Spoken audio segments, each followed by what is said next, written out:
Good morning dear students, welcome to DNA commerce. कसे आहात? I hope मजेत असाल आणि अकाउंटन्सी एन्जॉय करत असाल. जसं की तुम्हाला माहिती आहे की 11वी कॉमर्स या वर्गासाठी आपली एक लेक्चर सिरीज चालू आहे आणि या लेक्चर सिरीजमध्ये आपण क्लासिफिकेशन ऑफ अकाउंट्स हा टॉपिक हा कंटेंट पूर्ण केलेला आहे आणि आजच्या लेक्चरमध्ये आपण एक नवीन कंटेंट शिकणार आहोत ज्याचं नाव आहे 2 aspects 2 अकाउंट्स आणि क्लासिफिकेशन ऑफ 2 अकाउंट्स. तर आपण क्लासिफिकेशन कसं करतो त्याबद्दल आपण आज शिकणार आहोत. तर त्या अगोदर तुम्ही जर चॅनलला नवीन आलेला असाल तर व्हिडिओला लाईक करा, आपल्या चॅनलला सबस्क्राईब करा आणि जास्तीत जास्त कॉमर्सच्या विद्यार्थ्यांपर्यंत हा चॅनल शेअर करा. कारण आता अकाउंटन्सीचा सिलेबस हा तुम्हाला पूर्ण DNA कॉमर्स या प्लॅटफॉर्मवर उपलब्ध केला जाणार आहे. तर विद्यार्थी मित्रांनो, आजचा प्रॉब्लेम बघा. प्रॉब्लेम या पद्धतीने असतं, 4-5 ट्रान्झॅक्शन दिले जातात आणि तुम्हाला सांगितलं जातं की या ट्रान्झॅक्शनवरून त्या ट्रान्झॅक्शनमध्ये कोणते 2 अकाउंट्स आले, कोणते 2 आस्पेक्ट्स तयार होतात आणि त्या अकाउंटचं वर्गीकरण कसं करायचं हे तुम्हाला सोडवायचं आहे. तर आपण जास्त वेळ न लावता आपण येऊया सोल्युशनकडे. तर पहिला ट्रान्झॅक्शन विद्यार्थी मित्रांनो आपण वाचूया. Commences business with cash ₹20,000. Business सुरू केला आणि ₹20,000 कॅश बिझनेससाठी वापरलेली आहे, आणलेली आहे. तर विद्यार्थी मित्रांनो, सगळ्यात पहिले आपण कसं सोडवायचं, तर प्रत्येक ट्रान्झॅक्शन वाचल्यानंतर फक्त चेक करा की तुमच्याकडे ते कॅश, त्या ट्रान्झॅक्शनमुळे कॅश तुमच्याकडे येणार आहे का तुमच्याकडून जाणार आहे. आणि दुसरा सगळ्यात महत्त्वाचं की विद्यार्थी हा टॉपिक सोडवत असताना पहिला कॉलम 2 aspects आहे, 2 इफेक्ट्स त्याला पण म्हणू शकतो. तर 2 aspects पहिल्यांदा सोडवतात आणि नंतर 2 अकाउंट, नंतर क्लासिफिकेशन. तर अगदी बरोबर आहे, परंतु आपला DNA कॉमर्स या प्लॅटफॉर्मचा उद्देशच आहे की आपल्याला अकाउंटन्सी सोपी बनवायची आहे आणि कोणत्याही प्रकारची मिस्टेक न करता आपल्याला व्यवस्थितपणे प्रॉब्लेम सोडवता आला पाहिजे. म्हणून आपण थोडी ट्रिक बदलूया. 2 aspects ऐवजी आपण काय करायचं, तर पहिले 2 अकाउंट सोडवायचे की त्या ट्रान्झॅक्शनमध्ये कोणते 2 अकाउंट आले तुम्ही पहिले शोधा आणि 2 अकाउंट तुम्हाला मिळाल्यानंतर त्यापैकी कोणता अकाउंट डेबिटला येणार आणि कोणता क्रेडिटला येणार ते बघा. त्याच्यानंतर त्या 2 अकाउंटचं वर्गीकरण करा, क्लासिफिकेशन करा. अकाउंटचं क्लासिफिकेशन 3 अकाउंटमध्ये आपण करतो, पर्सनल अकाउंट, रिअल अकाउंट आणि नॉमिनल अकाउंट. क्लासिफिकेशन झाल्यानंतर मग पर्सनल, रिअल आणि नॉमिनलचा नियम वापरून तुम्ही 2 aspect सोडू शकतात. असं जर केलं तर तुम्ही 2 aspect लिहिताना कधी चुकणार नाही, म्हणजे आपल्याकडून मिस्टेक होऊ शकत नाही. जर आपण 2 अकाउंट व्यवस्थित ओळखले, क्लासिफिकेशन व्यवस्थित केलं तर याच्या आधारे आपण 2 aspects अतिशय प्रॉपरली आणि विदाउट एनी मिस्टेक आपण सोडवू शकतो. तर पहिला ट्रान्झॅक्शन विद्यार्थी मित्रांनो, कमेन्स बिझनेस सुरू केला आणि बिझनेससाठी ₹20,000 आणले. तर मी काय सांगितलं, प्रत्येक ट्रान्झॅक्शनमध्ये पहिले 2 अकाउंट ओळखा. पहिला अकाउंट कोणता आणि दुसरा कोणता. जो पहिला अकाउंट असेल तो डेबिटचा आणि दुसरा अकाउंट असेल तो क्रेडिटचा. तर मी काय सांगितलं तुम्हाला शॉर्टकट ट्रिक, प्रत्येक ट्रान्झॅक्शन वाचा आणि तुमच्याकडे कॅश येत आहे का तुमच्याकडून कॅश जात आहे एवढं बघा. कॅश जर तुमच्याकडे येत असेल तर कॅश अकाउंट आपला पहिला अकाउंट म्हणजे डेबिटचा अकाउंट, आणि कॅश जर आपल्याकडून जात असेल तर कॅश आपला दुसरा अकाउंट म्हणजे क्रेडिटचा अकाउंट. एवढंच करायचं. मग बघा, Cummins business with cash ₹20,000. Business सुरू करण्यासाठी ₹20,000 आणले. मग ₹20,000 तुम्ही बिझनेस सुरू करण्यासाठी आणले, याचा अर्थ बिझनेसमध्ये कॅश आली का गेली, तर बिझनेसमध्ये कॅश आली.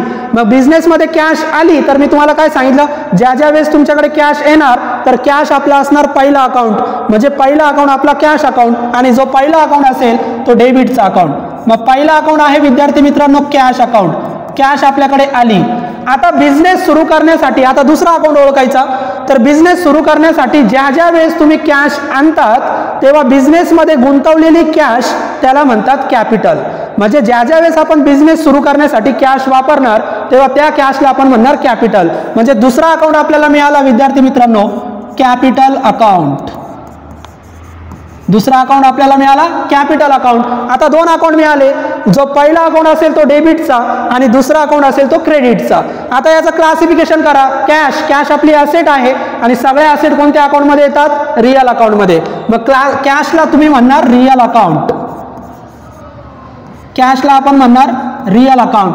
कॅपिटल, आता बरेच विद्यार्थी कॅपिटलचं क्लासिफिकेशन करताना चुकतात. तर कॅपिटल बिझनेसमध्ये गुंतवलेली कॅश, याला आपण कॅपिटल म्हणतो. तर बिझनेसमध्ये हे ₹20,000 कोणी आणले, तर जो कोणी बिझनेसचा ओनर असेल, जो कोणी बिझनेसचा मालक असेल त्यांनी आणले. मग कॅपिटल कुणाशी संबंधित आहे, तर बिझनेसच्या ओनरशी संबंधित आहे. म्हणजे बिझनेसचा ओनर काय करतो, बिझनेसमध्ये कॅश गुंतवतोय. मग बिझनेसचा ओनर हा व्यक्ती आहे आणि व्यक्ती हा कॅपिटल आणत असतो, मालक हा कॅपिटल आणत असतो. मग ज्या वेळेस व्यक्तीशी संबंधित येईल त्यावेळेस कोणता अकाउंट असतो, पर्सनल अकाउंट. तर कॅपिटल अकाउंट हा आपला नेहमी पर्सनल अकाउंट असणार आहे, विसरू नका. मग कॅपिटलला तुम्ही म्हणा पर्सनल अकाउंट. आता आपण दोन अकाउंट पण ओळखले आणि त्यांचं वर्गीकरण पण केलं. आता याच्यावरून तुम्ही सोडवा टू आस्पेक्ट्स. मग पहिला ट्रान्झॅक्शन सोडवतोय आपण टू आस्पेक्ट्स. टू आस्पेक्ट सोडवताना काय करायचं, नियम वापरायचा, रिअल अकाउंटचा नियम आणि पर्सनल अकाउंटचा नियम. तर तुम्हाला गोल्डन रूल सगळ्यांना माहिती आहे. गोल्डन रूल आपण लास्ट लेक्चरला शिकलेलो आहे, तुम्ही मागच्या लेक्चरला जाऊन गोल्डन रूल शिकू शकतात. तर पर्सनल अकाउंटचा नियम काय, debit the receiver, credit the giver. Real अकाउंटचा debit what comes in, credit what goes out. आणि नॉमिनल अकाउंटचा आहे debit all expenses and losses, credit all incomes and gains. हे नियम वापरा. आता इकडे लक्ष द्यायचं, कॅश अकाउंट म्हणजे पहिला अकाउंट म्हणजे डेबिटचा नियम आणि दुसरा अकाउंट म्हणजे क्रेडिटचा नियम. मग कॅश अकाउंट हा कोणता अकाउंट आहे, रिअल. आणि रिअल अकाउंटचा फक्त डेबिटचा नियम वापरायचा. मग रिअल अकाउंटचा डेबिटचा नियम काय, तर रिअल अकाउंटचा डेबिटचा नियम आपल्याला पाठ आहे. रिअल अकाउंटचा डेबिटचा नियम, डेबिट व्हॉट कम्स इन, तुमच्याकडे काय आलं. मग इकडे लक्ष द्या विद्यार्थी मित्रांनो, व्हॉट कम्स इन आपल्याकडे काय आली, कॅश आली. तर ज्या वेळेस तुमच्याकडे कॅश येणार तेव्हा तुम्ही इफेक्ट लिहिणार, कॅश कम्स इन. म्हणजे कॅश अकाउंटचा डेबिटला आला तर तुमचा टू आस्पेक्ट इफेक्ट काय येणार, कॅश कम्स इन. आता कॅपिटल अकाउंट कोणता आहे, पर्सनल अकाउंट आहे. आणि कॅपिटल अकाउंट म्हणजे 2 नंबरचा अकाउंट म्हणजे क्रेडिटचा. मग पर्सनल अकाउंटचा क्रेडिटचा नियम वापरायचा. मग पर्सनल अकाउंटचा क्रेडिटचा नियम काय, तर डेबिटचा नियम रिसिव्हर आणि क्रेडिटचा नियम गिव्हर. मग आपल्याला हा नियम वापरायचा आहे गिव्हरचा. मग गिव्हरचा नियम, क्रेडिट द गिव्हर. मग गिव्हर कोण आहे, तर तुम्ही म्हणणार सर कॅपिटल गिव्हर आहे का, नाही. तर कॅपिटल कोण आणतं, व्यवसायाचा मालक म्हणजे प्रोप्रायटर. मग तुम्ही इथं लिहा, प्रोप्रायटर इज गिव्हर. मग इथं आपण लिहिणार प्रोप्रायटर इज गिव्हर. तर विद्यार्थी मित्रांनो पहिला ट्रान्झॅक्शन आपला संपला. म्हणजे काय करायचं, पहिला अकाउंट म्हणजे डेबिटचा नियम आणि दुसरा अकाउंट क्रेडिटचा नियम. या अकाउंटचे नियम वापरायचे आणि टू आस्पेक्ट सोडवायचे. दुसरा transaction purchase goods. Purchase goods म्हणजे खरेदी करणे. मग गुड्स खरेदी केले ऑन क्रेडिट, क्रेडिट म्हणजे उधारीवर. कुणाकडून खरेदी केले, फ्रॉम अजय ₹10,000. आता मला सांगा, परचेस खरेदी केले, 2 अकाउंट ओळखायचे. मग परचेस केल्यामुळे आपल्याकडे कॅश येणार का जाणार, तर परचेस खरेदी खर्च आहे. आपण ज्या वेळेस वस्तू खरेदी करतो तेव्हा आपल्याकडून कॅश जाते. मग कॅश जाते याचा अर्थ कॅश कोणत्या नंबरचा अकाउंट, 2 नंबरचा. कॅश आली तर कॅश 1 नंबरला. आता कॅश गेली म्हणजे कॅश येणार 2 नंबरला. कॅश कशामुळे जाते, वस्तू खरेदी केल्यामुळे म्हणजे परचेसमुळे. म्हणजे पहिला अकाउंट आहे तो आहे आपला परचेस अकाउंट. 2 नंबरचं ट्रान्झॅक्शन आपण सोडवत आहोत. 2 नंबरचं ट्रान्झॅक्शन आपण सोडवतोय. मग पहिला अकाउंट आपल्याला मिळाला परचेस अकाउंट.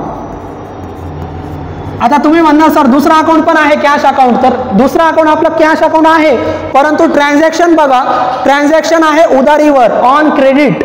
ऑन क्रेडिट सांगितलं, उधारीवर जर असेल तर कॅश अकाउंट वापरायचा नाही. मग कॅश ऐवजी त्या व्यक्तीचं नाव वापरा ज्या व्यक्तीसोबत तुम्ही ट्रान्झॅक्शन केलं. मग कुणाकडून खरेदी केले, अजय. तर कॅश ऐवजी आपण लिहिणार अजय अकाउंट. आता आपण इथं अजय अकाउंट का लिहिलं, कारण व्यवहार जो झाला तो क्रेडिटमध्ये झालेला आहे, उधारीवर झालेला आहे, कॅश अकाउंटचा संबंध नाही.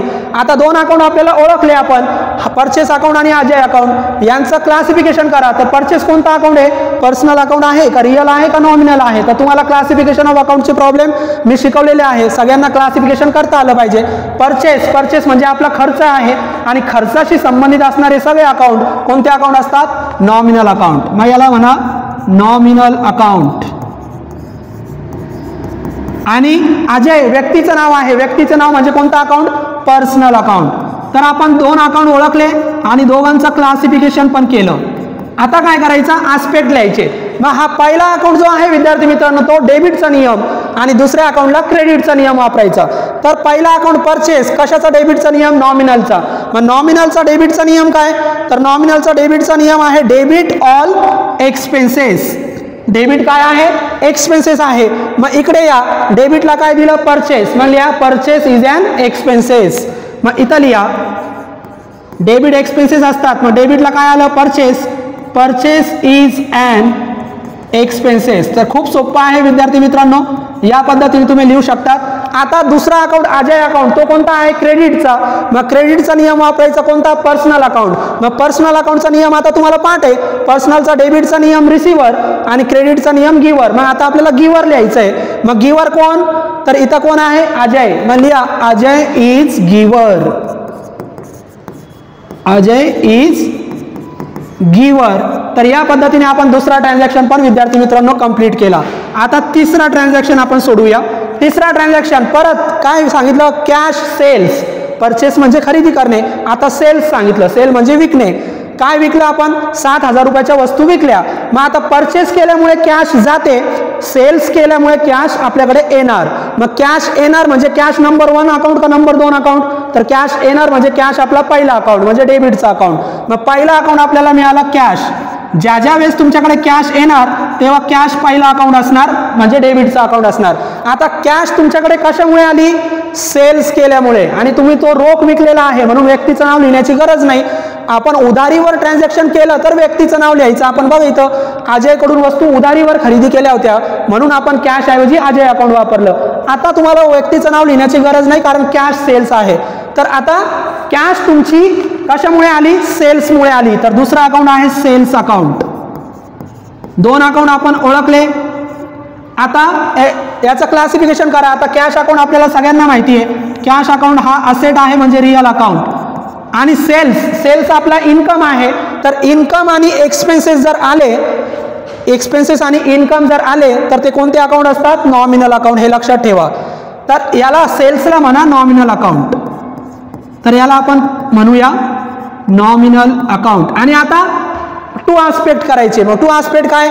तर कॅश पहिला अकाउंट म्हणजे डेबिटचा नियम वापरायचा आणि इकडं क्रेडिटचा नियम वापरायचा. मग कॅश डेबिटचा नियम, रिअल अकाउंटचा डेबिटचा नियम काय? Debit what comes in. मग काय आलं? कॅश. मग cash comes in.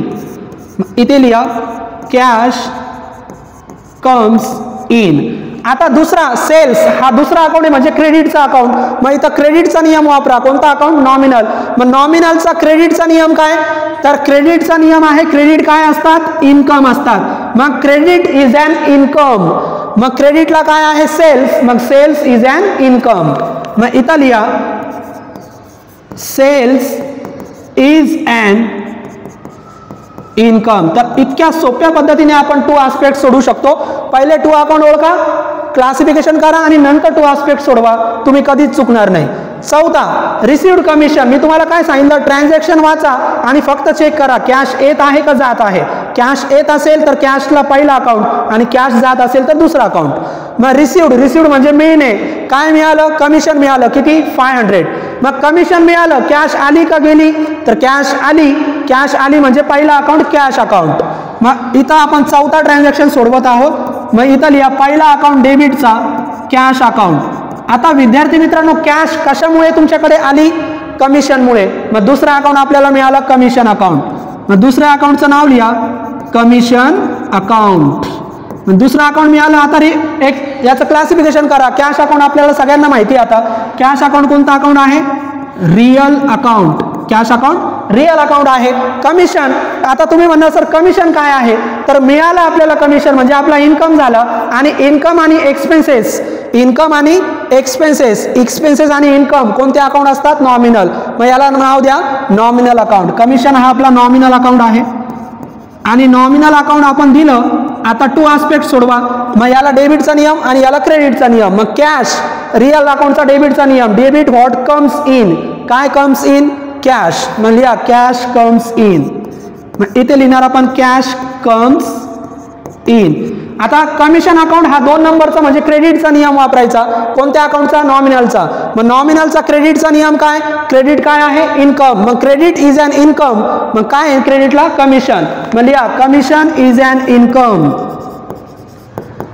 Commission is an income. तर इतक्या सोप्या पद्धतीने तुम्ही 2 आस्पेक्ट सोडू शकतात. शेवटचं ट्रान्झॅक्शन पेड रेंट. पेड म्हणजे देणे. काय दिलं? रेंट दिलं. किती? 800. आता रेंट दिल्यामुळे, रेंट म्हणजे भाडं, मग भाडं दिल्यामुळे कॅश येणार का जाणार? कॅश जाणार. म्हणजे कॅश आता 2 नंबरचा अकाउंट म्हणजे क्रेडिटचा अकाउंट. मग पहिला अकाउंट कोणता? तर कॅश कशामुळे गेली? रेंटमुळे. मग पहिला अकाउंट रेंट अकाउंट. मग डेबिटचा अकाउंट आपण इथं लिहिणार 5 नंबर. पहिला अकाउंट आपला रेंट अकाउंट आणि आपली कॅश गेली म्हणजे कॅश 2 नंबरचा अकाउंट, मग कॅश अकाउंट आपला 2 नंबरचा अकाउंट. आता याचं क्लासिफिकेशन करा. रेंट आपला खर्च आहे, खर्च म्हणजे कोणता अकाउंट, खर्च आणि इन्कम आपले नॉमिनल अकाउंट असतात, मग याला म्हणा नॉमिनल अकाउंट. आणि कॅश आपल्या सगळ्यांना माहिती आहे रिअल अकाउंट. आता 2 आस्पेक्ट सोडवा. मग रेंट हा पहिला अकाउंट आहे म्हणजे डेबिटचा नियम वापरायचा. कोणता डेबिट, नॉमिनलचा. मग नॉमिनल अकाउंटचा डेबिटचा नियम काय, डेबिट इज अन एक्सपेन्सेस. मग डेबिटला काय आलं, रेंट, मग लिहा rent is an expenses. Rent is an expenses. आता कॅश, कॅश हा 2 नंबरचा अकाउंट म्हणजे क्रेडिटचा नियम वापरायचा. आता मग रिअल अकाउंटचा क्रेडिटचा नियम काय, रिअल अकाउंटचा क्रेडिटचा नियम, credit what goes out, goes out. मग काय गोज आउट झालं, कॅश आपल्याकडून गेली, मग लिहा cash goes out, cash goes out. तर विद्यार्थी मित्रांनो, या प्रकारे तुम्ही 2 आस्पेक्ट 2 अकाउंट आणि त्यांचं क्लासिफिकेशन करू शकतात. तर काय करायचं, पहिले 2 आस्पेक्ट सोडू नका. DNA कॉमर्सचा उद्देशच आहे की अकाउंटन्सी आपल्याला एन्जॉय करायची, सोपी बनवायची. मग प्रत्येक ट्रान्झॅक्शन वाचा, त्याच्यामध्ये 2 अकाउंट ओळखा, कोणता अकाउंट पहिला कोणता दुसरा. पहिला अकाउंट म्हणजे डेबिटचा अकाउंट, दुसरा अकाउंट म्हणजे क्रेडिटचा अकाउंट. जो अकाउंट डेबिटचा असेल त्याला डेबिटचा नियम वापरा, जो अकाउंट क्रेडिटचा असेल त्याला क्रेडिटचा नियम वापरा. आणि कोणत्या नियम वापरायचं, तर आपण क्लासिफिकेशन करत असतो. समजा रिअल अकाउंट आहे तर रिअल अकाउंटचा नियम वापरा, हा पर्सनल अकाउंट आहे तर पर्सनल अकाउंटचा नियम वापरा. तर या पद्धतीने तुम्हाला 2 आस्पेक्ट 2 अकाउंट सोडवता आले पाहिजे. प्रत्येक ट्रान्झॅक्शन वाचायचं आणि फक्त चेक करायचं कॅश येत आहे का जात आहे. कॅश येत असेल तर पहिला अकाउंट कॅश, कॅश जात असेल तर दुसरा अकाउंट कॅश. मग पहिला अकाउंट कॅश म्हणजे कॅश डेबिटला, आणि ज्याच्यामुळे कॅश आली तो अकाउंट दुसरा क्रेडिटला. ज्याच्यामुळे कॅश गेली तो अकाउंट तुम्ही पहिला घ्या. मग कॅश गेली रेंटमुळे आणि कॅश गेली तर कॅश 2 नंबरचा अकाउंट. तर या पद्धतीने तुम्ही 2 आस्पेक्ट 2 अकाउंट सोडू शकतात. आता याचा आपल्याला डिटेल अनालिसिस शिकायचा आहे. मग डिटेल अनालिसिस 2 प्रकारे शिकणार आपण, ट्रॅडिशनल अप्रोच आणि मॉडर्न अप्रोच. तर ट्रॅडिशनल अप्रोच आणि मॉडर्न अप्रोच नुसार डिटेल अनालिसिस कसं करतात ते आपण नेक्स्ट लेक्चरला शिकणार आहोत. तर आजच्या लेक्चरमध्ये याची जास्तीत जास्त प्रॅक्टिस करा. एकदा तुम्हाला 2 आस्पेक्ट सोडवता आले तर पुढचं डिटेल अनालिसिस तुम्ही सहज करू शकतात. थँक्यू.